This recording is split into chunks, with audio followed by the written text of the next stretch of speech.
नमस्कार दोस्तों, अगर आपने अपने बच्चे का एडमिशन नर्सरी केजी या पहली क्लास में अप्लाई किया है दिल्ली के प्राइवेट स्कूल में और उसका नाम लिस्ट में नहीं आया, तो यह वीडियो आपके लिए है। साथ ही क्या ईडब्ल्यूएस और इनकम सर्टिफिकेट दोनों जरूरी होता है? क्या एक ही बच्चे के लिए नर्सरी और केजी दोनों में अप्लाई कर सकते हैं? इन सभी सवालों का जवाब आपको इस वीडियो में मिलेगा और आपको ये भी बताऊंगा कि फॉर्म कब से भरे जाएंगे, फॉर्म भरने की लास्ट डेट क्या होगी, लॉटरी कब निकलेगी। और कुछ लोग बोल रहे हैं कि सर जी, अगर हम डीजी कैटेगरी से फॉर्म भरते हैं तो क्या इनकम सर्टिफिकेट चाहिए होगा। और कुछ लोग बोल रहे हैं सर ओबीसी और ओबीसी एनसीएल में क्या पहचान होती है। ये सारी जानकारी आपको बताऊंगा। जानकारी जानने से पहले जो लोग चैनल पर बार चैनल सब्सक्राइब करते हैं, वीडियो अच्छी लगती है लाइक करें, शेयर करें, कमेंट करें, बताएं कि इन्फॉर्मेशन आपको कैसे लगी। चलिए स्टार्ट करते हैं। क्या एक ही बच्चे के लिए नर्सरी और केजी दोनों में अप्लाई कर सकते हैं? जी नहीं।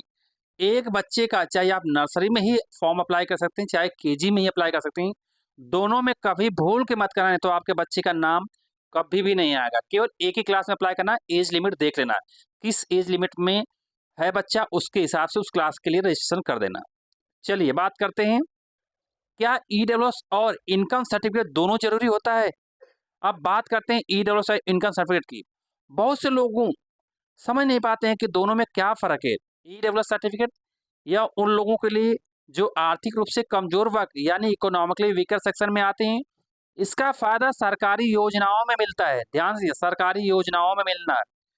इनकम सर्टिफिकेट यह एक दस्तावेज है जो आपकी सालाना इनकम को प्रमाणित करता है और कई सरकारी स्कीम में इस्तेमाल होता है।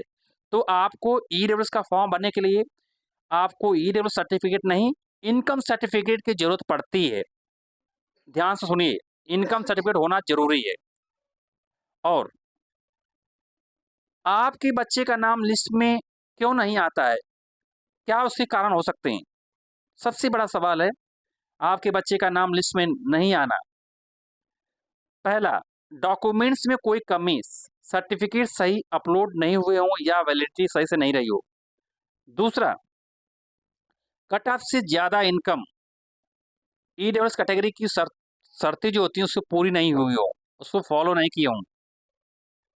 सीट लिमिट से ज्यादा आवेदन, सीट कम होती है इसलिए सबको मौका नहीं मिलता है। फॉर्म में कोई गलती, गलत जानकारी देने से फॉर्म रिजेक्ट हो जाता है। तो ये सब में माइनर गलतियां होती हैं, इनकी वजह से बच्चे का लकी ड्रॉ में नाम नहीं आता है। और क्या डीजी कैटेगरी से फॉर्म भरते हैं तो क्या इनकम सर्टिफिकेट की जरूरत पड़ती है? नहीं, बिल्कुल नहीं पड़ती है। अगर आप डीजी कैटेगरी, देखिए फॉर्म भरते समय कैटेगरी सेलेक्ट करना पड़ता है, ईडब्ल्यूएस या डीजी।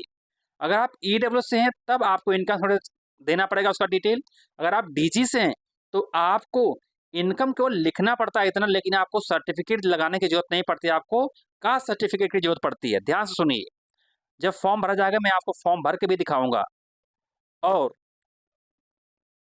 इसके अलावा अगर आपको कोई जानकारी चाहिए तो कमेंट सेक्शन में कमेंट करिएगा।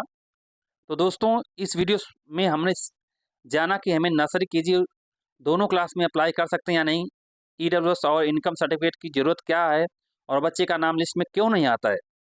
और आपको ये भी बताना चाहते हैं, फॉर्म 3 फरवरी से भरने निकल जाएंगे, फॉर्म रजिस्ट्रेशन शुरू हो जाएगा और 19 फरवरी तक फॉर्म भरे जाएंगे और 5 मार्च को लिस्ट निकल जाएगी। इसके अलावा अगर आपको कोई जानकारी चाहिए तो कमेंट सेक्शन में कमेंट करिएगा। तब तक thanks to all and all the best.